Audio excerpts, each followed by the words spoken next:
So we are 14 weeks out, and I've actually am impressed with the amount of noticeable difference just 2 weeks of dieting have made. If you guys saw my arm workout video that I posted a few weeks ago, I did a posing update at the end of it, and I was looking extremely soft, very fluffy, very bloated. I even had a gut going on.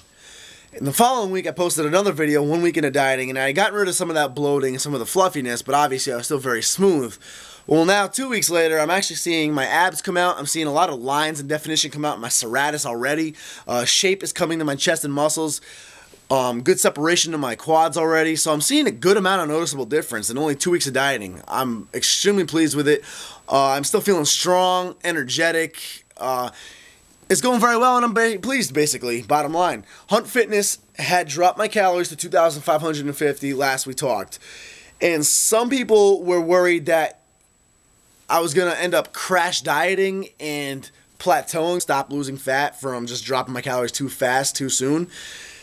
What I didn't make clear, I guess, was the fact that that was going to be the last drop I made in calories for a while. Hunt Fitness, I guess, is going to keep me at this range of calories as long as possibly even a month from now. The next 4 weeks, I may be sticking at 2,500-ish calories.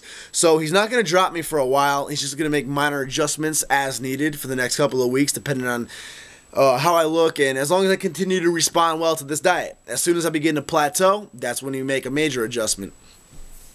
We are doing 4 meals a day, and that's been my decision. New studies are always coming out, new science to dieting.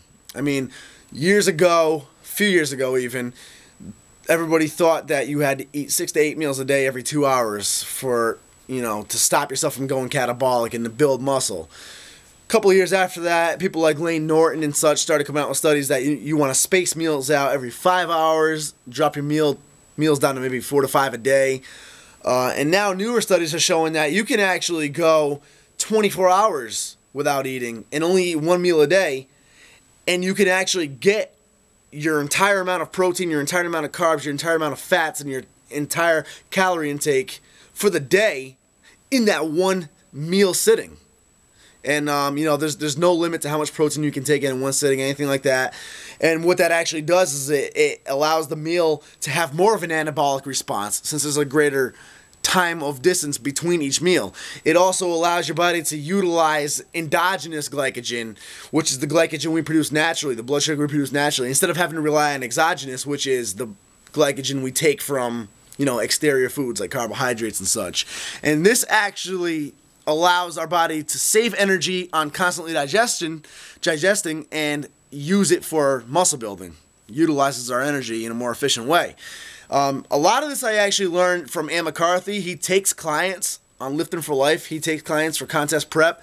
But Hunt Fitness, of course, is always constantly upgrading and updating his scientific methods for dieting. Of course, he wants to be the best. So he's actually been incorporating this same exact science into his diet as well, and it's been working, obviously, amazingly. So meal timing is irrelevant, bottom line, and the amount of meals you have is irrelevant. And you can take in as much as you want in one sitting. All right, these are all the facts. So I chose 4 meals a day because I get hungry in the morning when I wake up. I get hungry about early afternoon, 1 o'clock. I get hungry after the gym, which is around 6 p.m. or so. And then I get hungry before I go to bed. Those are the times where I get hungry. I don't want to have to stop and eat any other time in between that because I'm not hungry. It's just a chore. Plus, I have things to do. I have a job. I have a girlfriend. I'm constantly moving around. I don't want to have to stop my day just to eat or constantly pack food. I want to be able to go hours on end if I need to and just eat whenever I get home. And it makes it that much easier. So he gave me 4 meals a day. And my food choice is kind of boring. It's always been like that. I did tell him to incorporate brown rice into my diet. Some of you guys were wondering about that. Simply because the type of carb does not make a difference. I know I used to say it does, but again, new science. The type of carb does not make a difference in body composition. It only makes a difference in your immediate response, like how full you feel for how long. Brown rice is a complex carb, so it actually will sit in your stomach and digest slowly and make you feel fuller for longer. So there you go. I don't want to have to eat again for hours. So I take brown rice for my meal number 2, and I'm good to go. I stay full for a while, and that's why I like it. It also sits very well in my stomach. Some carbs don't sit well in my stomach. So it's all personal preference. Hunt Fitness is using the if it fits in your macros technique. The other day I went out to eat with my girlfriend, and I actually got a cheeseburger club with fries and all.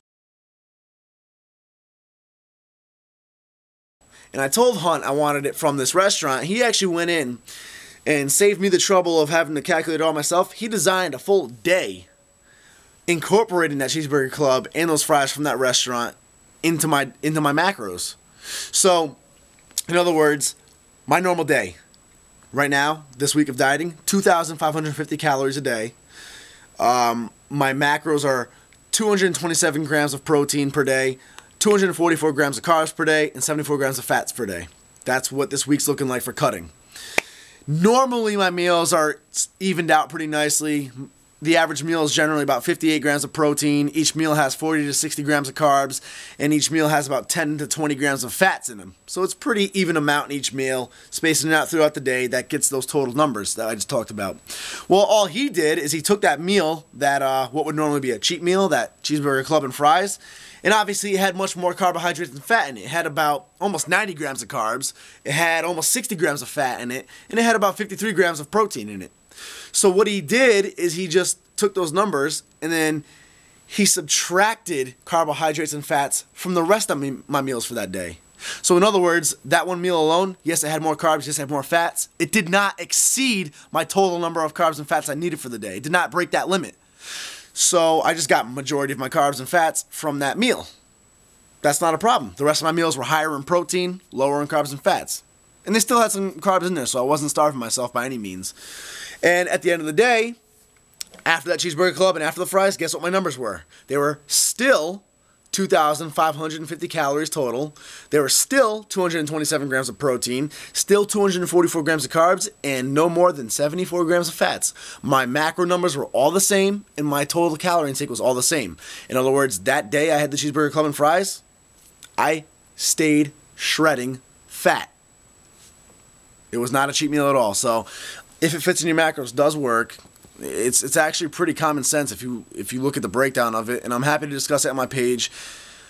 The diet's going well, 4 meals a day, about 2,500 calories daily, and we're 14 weeks out, so I'm liking where I'm at. I'm very happy with my progress. We're just going to keep clocking it for the next 14 weeks and see how we do. Shout out to Hunt Fitness, and I'll see you guys on the Wright Bodybuilding page. Subscribe.